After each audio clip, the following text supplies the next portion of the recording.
What's up, guys? I'm Landon from Shoewear, and today we're checking out the low edition of the Nike LeBron 19 in this Safari colorway. So if this is your first time checking us out, feel free to drop a follow or subscribe wherever you're watching and give this video a like. We would greatly appreciate that. So taking a quick look at the box and the price, these are going to get the same box as the original LeBron 19s. You're going to have some faint markings on there, and then it's also going to have like a see-through portion for that LJ logo. Thought that was a nice touch. And then as for pricing, I was actually kind of shocked to see these retail for only $160. I mean, that is still kind of expensive, but I mean, that is going to be $40 lower than the regular 19s, so I definitely like that. So taking a look at the appearance for these, I mean, clearly they're going to resemble the LeBron 19 in most ways, but there still are some differences about this model. I mean, for me, I do like the look of lows a lot more, but I am just kind of personally more drawn to low top shoes though. The midsole setup is going to be mostly similar, but you can see the cushioning units in the back half for the LeBron 19 lows, but in the front half, it is going to be a little bit more filled in. And I do like the Nike swoosh that they kind of put on the midsole, that purple Nike swoosh. I think it looks pretty clean. And honestly, I do really like how they broke this up into 3 separate parts, like just across the shoe.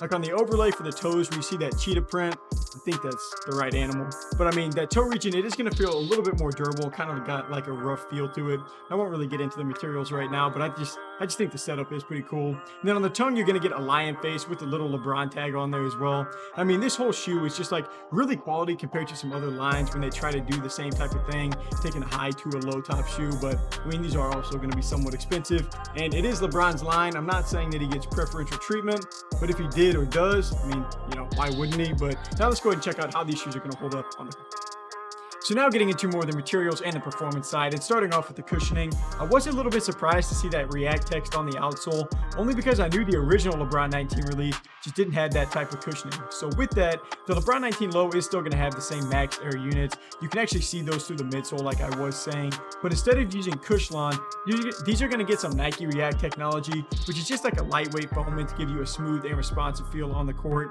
You can actually see it exposed on that midsole, like kind of where that white portion is. You have those like grooves and kind of stuff going on there, but I mean, in the front half, it's actually going to be caged in by that little overlay spot, but that is a small change because the entire cushioning system, it was just all the way visible from the front to the back on the original release. But I mean, as for the performance aspect, these are going to play pretty much the same, like, which would be considered great for cushioning. Like, I mean, you're going to have mostly the same setup. The LeBron 19 low feels a little bit less bouncy in my opinion, just like kind of in the forefoot, like whenever I'm standing on them, I'm really trying to draw out the difference there. But I mean, on court, I just didn't really notice a difference at all. This is going to be one of those models I mean, it's hardly going to need any break-in time. Like the sock liner, it feels really padded. I mean, just to add to an already comfortable feel. And I feel like that's always kind of been the MO for LeBron's shoe line. Like, I just think comfort always kind of seems to be a priority. And, you know, I haven't played in all of the shoes, but in the ones that I have played in, Nike's definitely checking that box.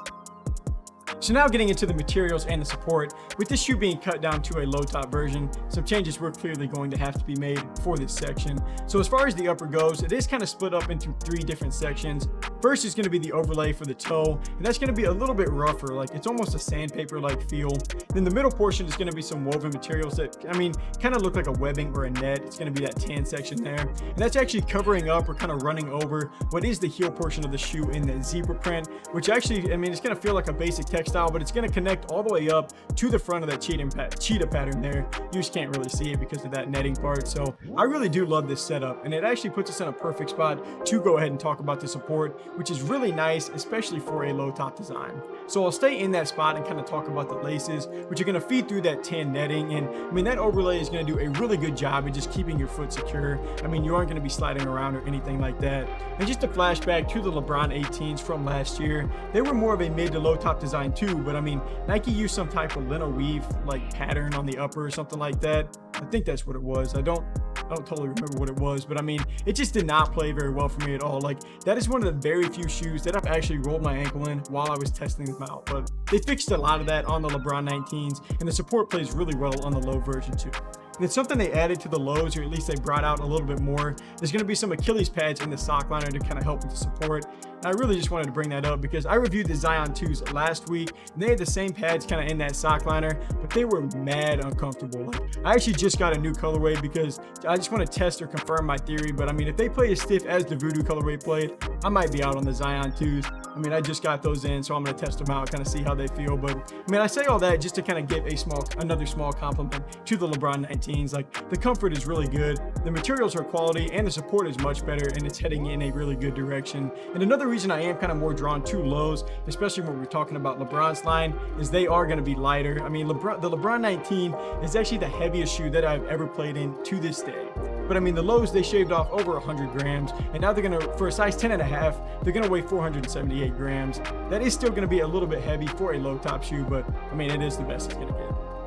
To finish off with traction, that hasn't really been the highlight of LeBron's line over the past few years. I feel like they've kind of been stuck in that okay to good, but not that great category. And unlike some of the other features that we've hit on for the Nike LeBron 19 low, these didn't really, change anything from like, as far as the traction patterns compared to the high version. So, I mean, I didn't really expect them to, unless they just kind of wanted to play around and experiment with it. So, I mean, what this pattern actually is Nike took the LJ Crown logo and they kind of shrunk it all the way down, and then they just used it a bunch of times. And it's supposed to give you multi-directional coverage, and it does a pretty good job. Like, I definitely say it's a small step up from the 18s, but still it's not going to be the most impressive in my opinion. But I did test out the LeBron 9 retros, I mean, not that long ago, and the traction on those absolutely struggled. Like, I mean, they were super inconsistent. I wouldn't say any of that about the 19 lows, but they aren't going to be like, far and away a super sticky model to play in. So, I mean, don't be expecting that. But you are going to have a rubber outsole that feels somewhat durable, but I don't know if I trust those mini logos to kind of hold up very well over time. So just keep that in mind if you're thinking about something outdoors to hoop in. But to finish off with sizing, just like the original LeBron 19s, these are going to fit pretty much true to size. You have the thumbs length and the toes, but they are going to be a little bit snug. So if you like extra room to play in, you may be able to get away with going half size up. So overall, I actually do like what Nike did with this LeBron 19 low. I mean, they look sick. I don't say that about every LeBron shoe. I mean, you're going to have the same cushioning materials and support highlights. They're all still going to be there. And with this being a low top shoe, they are going to be lighter to play in. I mean, the high version of the 19s, I feel like they were really holding that shoe back just because of the weight. So the LeBron 19 low is definitely a solid performer, and you can get it for $40 lower than the OGs. So that's some version of a steal for me. Thank you guys for taking some time to watch. If you're interested in buying these shoes and you want to support our channel, just click the link on screen, or we have links down below or in our bio, so feel free to check that out. But until next time, I'm Landon from Shoewear. Peace.